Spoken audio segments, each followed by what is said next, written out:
జై శ్రీమన్నారాయణ. ఈరోజు భగవద్గీత మొదటి అధ్యాయము 5వ శ్లోకము అర్థం తెలుసుకుందాం.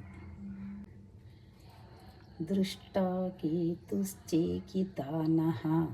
కాశీరాజచ్చ వీర్యవాన్ పురిజిత్ కుంతి పూజచ్చ శైభ్యచ్చ నరపుంగవః. అర్థం తెలుసుకుందాం.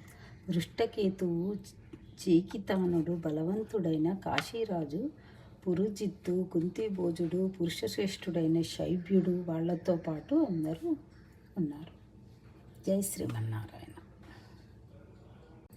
భగవద్గీత నుంచి తెలుసుకుందాం. మనం ధర్మం కాపాడాలి అంటే గీతను అర్థం చేసుకోవాలి. కృష్ణ భగవానుని తత్వాన్ని అర్థం చేసుకోవాలి. ఏది ధర్మము ఏది అధర్మం అని తెలుసుకోవాలి. భగవద్గీత చదవాలి. ఈ ధర్మ సూక్ష్మం ఎందుకంటే భగవద్గీత ఉండిపోయినది. అలానే మొన్న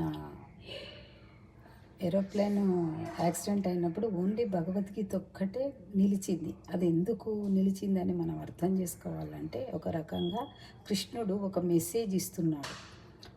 అదేంటిది అంటే ఈ అనిస్థితిలో కూడా షెల్టర్గా గీతను ఆశ్రయించాలి.